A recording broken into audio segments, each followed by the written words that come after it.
हंस गए, कहने लगे राजा क्यों नहीं होगा, कल्याण होगा तेरा, ये मेरा वादा है। और क्यों है? सुखदेव जी महाराज कहते राजा, गाने से पाप और पुण्य दोनों का नाश हो जाता है। यदि गाओगे तो पाप भी मिट जाएगा, पुण्य भी मिट जाएगा।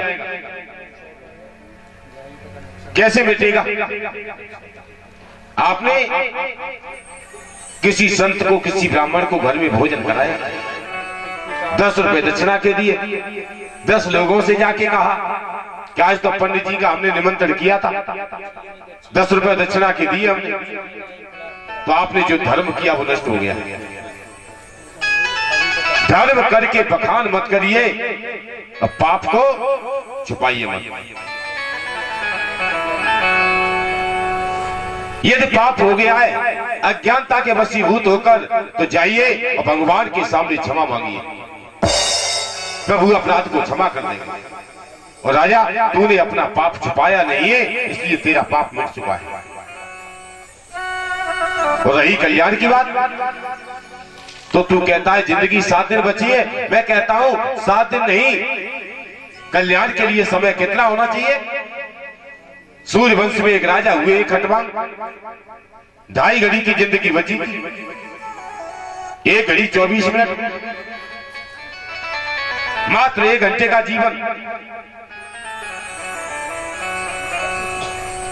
देवता कहने लगे राजन, आपने युद्ध में हमारी बड़ी सहायता की है, कोई वरदान मांग लो।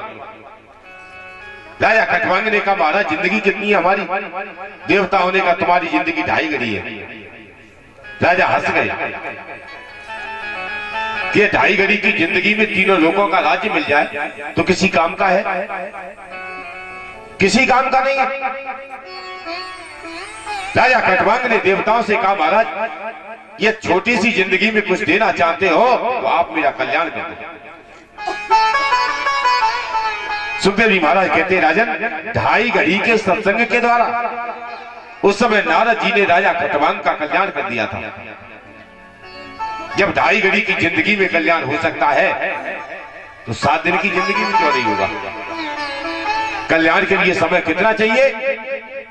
एक संत ने लिखा है कि 1 घड़ी, आधी घड़ी और ताऊ में पुण्याद, और तुलसी संगत साधु की हर कोटि अपराध।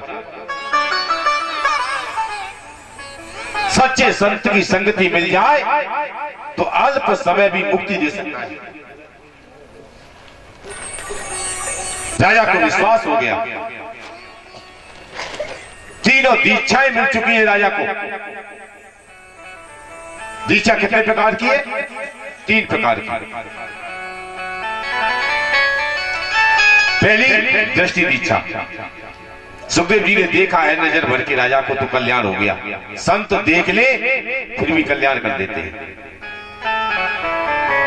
संत छू दे, ये स्पर्श दीक्षा है।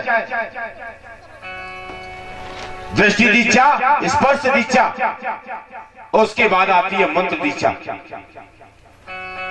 सुखदेव जी महाराज ने कल्याण का मंत्र दिया है और राजा को समझाने लगे हैं, पूछने लगे हैं, राजन ये बता तू जानना क्या चाहता है? कल्याण का तो मैंने भरोसा दिला दिया, और कथा बता रही है इलाज उस डॉक्टर पे कराओ जो ये भरोसा दे सके कि रोग कट जाएगा।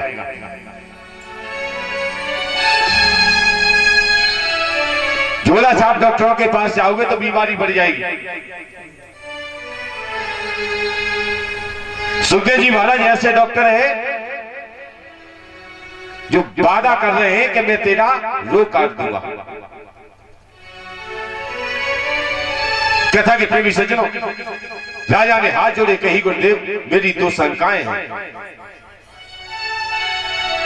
पहली शंका तो यह है कि मैं ये जानना चाहता हूं कि संसार में आने के बाद जीव का कर्तव्य क्या है? हम दुनिया में आए हैं तो क्यों? बड़ी विचित्र बात, यही तो नहीं पता हम आए क्यों।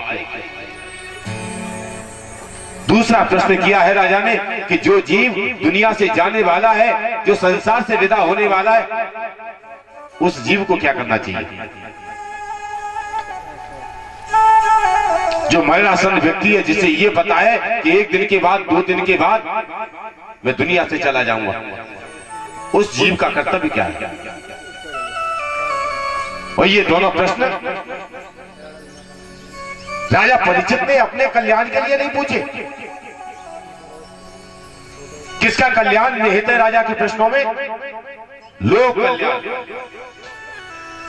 संसार के कल्याण की भावना भरी हुई है। यदि राजा अपना कल्याण चाहता तो अपने कल्याण का मार्ग पूछता, अपनी मुक्ति का रास्ता पूछता।